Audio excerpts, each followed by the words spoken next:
बार बार कहराऊ सुमुखी सुलोचनी pick बचनी कारण मोहि सुनाऊ गजगामिनी निज कोप कर। राजा बार बार क्या कहते हैं, ओहो कितना सुंदर तुम्हारा मुख है, जरा मुखड़ा इधर दिखाओ। सुमुखी, सुमुखी का यह अर्थ है बार बार कहराओ। महाराज दशरथ अनेक बार बार बार कहते हैं, हे सुंदर मुख वाली और हे सुंदर नेत्र वाली। इसका अर्थ है कि तुम्हारा मुख कितना सुंदर है, देखे बिना जी तड़पता है। जरा इधर देखो, क्यों उधर मुख की हो। सुमुखी सुलोचनी, तुम्हारी आंख है मृग शावक जैसी है, बहुत सुंदर आंख है, जरा आंखों से देखो इधर। और बोली तो तुम्हारी कोयल की ही है, पिक वचनी, तुम कितना सुंदर बोलते हो, आज बोल क्यों नहीं रही हो। मेरे कान तरस रहे हैं तुम्हारी वाणी सुनने के लिए। पिक वचनी कारण मोहि सुनाओ गजगामिनी निज कोप करो।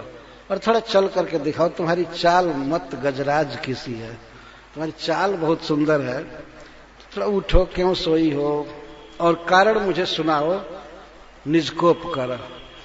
तुमको क्यों क्रोध है, क्या तकलीफ है, बताओ बताओ, कारण सुनाओ। देखिए काम की भाषा कैसी होती है। अनहित तोर प्रिया कही किन्हा केही दुई सिर के जम चलीना। बताओ बताओ, तुम्हारा अनहित कौन किया है, कौन तुमको गाली दिया है या मारा है, कौन है, जरा बताओ, उसको नाम बताओ। ये पूरे विश्व के राजा महाराज दशरथ अपनी पत्नी के फेर में इस तरह बोल रहे हैं, अनहित तोर प्रिया कही किन्हा, किसने तुम्हारा अहित किया है, बोलो, केवल नाम बता दो, मैं तो उसका एड्रेस स्वयं ही खोज लूंगा। नाम बताओ कौन तुम्हारा अहित किया है।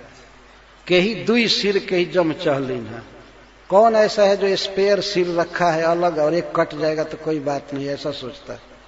किसको दो सिर है, दो सिर होगा वही ना द्रोह करेगा, कहीं कहीं से एक सिर कट भी जाएगा तो दूसरे से काम चलाऊंगा, अथवा दो सिर भारी हो गया है। देखिए ऐसे पूछते, किसको दो सिर हो गया है, इसका मतलब मैं उसको कत्ल कर दूंगा, काट दूंगा उसका सिर। कही दुई सिर कही जम चहलीना, किसको जमराज लेना चाहते हैं, अर्थात कौन मरने पर पड़ा हुआ है, तुम्हारा अपकार करके कोई जीवित नहीं रह सकता। सकऊ तोर अरि अमरऊ मारी काह कीट बपुरे नर नारी। नहीं, इसके पहले कहते हैं, कहू के ही रंग कहीं करऊ नरेशु कहू के ही नृपही निकासऊ देशु।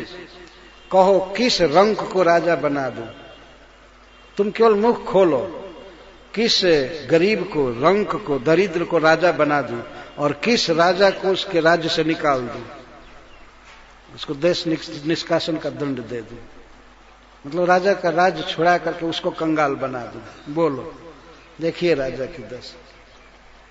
कोई राजा, कोई मंत्री इस तरह से अपनी बीवी से बात करे, कहो कहो किसको कहो मैं बड़ा बना दूं, किसको बड़ी भारी नौकरी दे दूं और किसकी नौकरी खा जाऊं।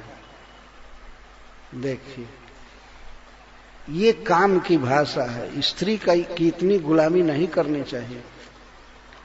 कहू कही रंग कहीं करऊ नरेशु कहू कही नृपही निकासऊ देशु। सकऊ तोर अरि अमरऊ मारी काह कीट बपुरे नर नारी। यदि तुम्हारा नुकसान करने वाला तुम्हारा शत्रु देवता भी होगा तो उसको भी मार सकता हो, फिर ये मनुष्य कीट पतंग किस गिनती के हैं। काह कीट बपुरे नर नारी, ये बेचारे नर और नारी ये तो कीड़े हैं, नर नारी कीड़े हैं, अपने दरबार में बैठ करके और जनता को कीड़ा बना रहे हैं। देखिए बात यह है कि वे काम से ग्रस्त हैं, कहीं कहीं के पूर्ण अधीन हैं, इसीलिए इस प्रकार की भाषा का प्रयोग कर रहे हैं। नहीं तो वास्तव में महाराज दशरथ तो प्रजा को प्राणों के समान मानते थे, पालन करते थे, पर यहां अब एकांत में बात हो रही है तो उसकी खुशामद में इस तरह के शब्द पेश कर रहे हैं। सकऊ तोर अरि अमरऊ मारी काह कीट बपुरे नर नारी। फिर कहते हैं, प्रिय मेरा स्वभाव जानती हो ना, मेरा स्वभाव जानती हो,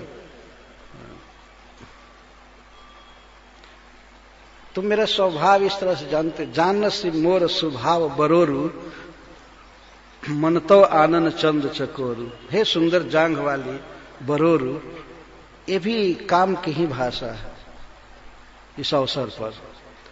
हे सुंदर जांघ वाली, तुम मेरा स्वभाव जानती हो ना कि तुम्हारा आनंद चंद्रमा है और मेरा मन चकोर जैसा है। जैसे चकोर चंद्रमा पर देखना चाहता है, उसी तरह से मैं सदा तुम्हारे चेहरे को देखते रहना चाहता हूं। मुझे इतना आनंद मिलता है तुमको देखने में, जैसे चकोर को आनंद मिलता है चंद्रमा को देखने में। अब देखिए, एक बात टकरा रही है ना कि रामचंद्र का मुख वास्तव में चंद्र है। महाराज दशरथ ने कहा है कि मेरे लिए राम का मुख है चंद्रमा के समान है और मैं चकोर जैसा हूं। और यहां तक कहते हैं कि मैं जी ही नहीं सकता राम को देखे बिना। तो ठीक है, वो बात अपने जगह पर है, लेकिन इसके साथ साथ स्त्री में इतनी आसक्ति, यह एक कलंक था उनके प्रेम में। तो कहते हैं तुम्हारा मुख मैं हमेशा देखना चाहता हूं, मेरा ये स्वभाव है।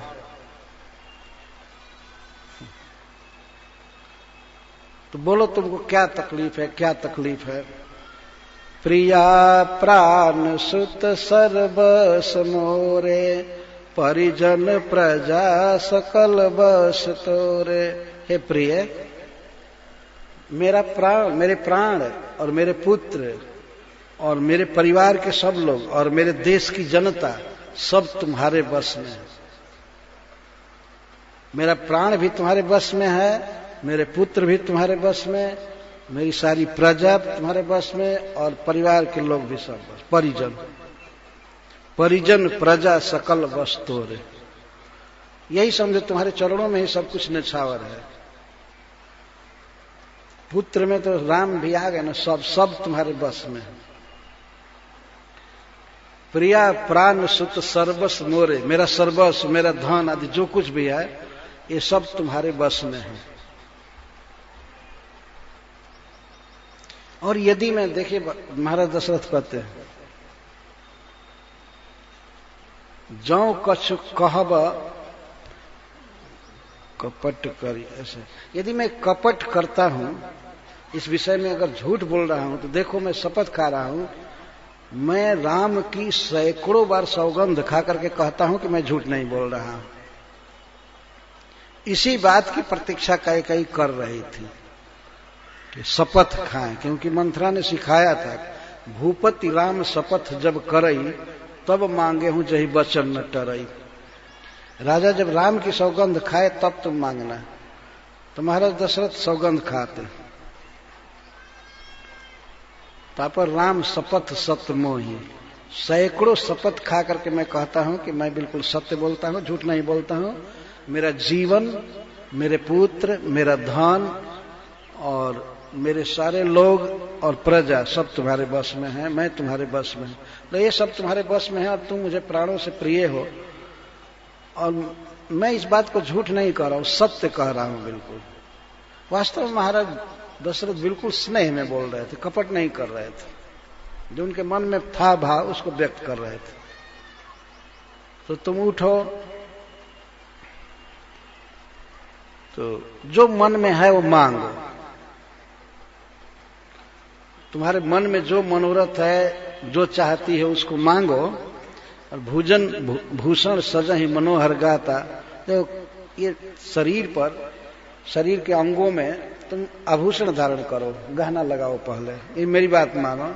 चलो उठो, चलो उठो और दूसरी साड़ी पहनो, और ये गहना जो फेंकी हुई हो इसको लो। महाराज कंगन को, बाजूबंद को उठा करके हाथ में देते हैं, वो झटक देते हैं। कितनी तुम गहना पहनती हो तो बहुत सुंदर लगती हो, चलो लो पहनो, ये करो करो। भूजन भूषण सजहि मनोहर गाता, आभूषणों से अपने शरीर को सजाओ, मनोहर गाता। तुम्हारा शरीर कितना सुंदर है, तुम्हारी आंख, तुम्हारी गर्दन, तुम्हारा हाथ, सब कुछ, शरीर के सारे अंग अत्यंत सुंदर हैं। उठो उठो। तो राम की सौगंध उन्होंने खा लिया। उठो उठो, गहना पहन लो, ठीक से चलो। और जानती हो क्या हुआ है? तुम्हारे मन में जो मनोरथ था ना कई वर्षों का, वो सब पूरा हो गया। नहीं, उसको तो बाद में कहेंगे। पहले उन्होंने कहा कि उठो उठो, ये अच्छा नहीं लगता है, चलो मेरी बात मानो, चलो उठो, ये गहना लगाओ, ये गहना लगाओ। महाराज दशरथ स्वयं ही गहना पहना रहे थे, वो अभी सोई थी। तो जब ये बात सुनी राम की शपथ और मांगने को इन्होंने कहा, तब उठी, धीरे धीरे उठी और ऐसा व्यक्त कर रहे थे कि हाँ मैं मान की हूं, मैं रूठी हूं, क्रोध नहीं की हूं। महाराज दशरथ एकदम नहीं समझ रहे थे।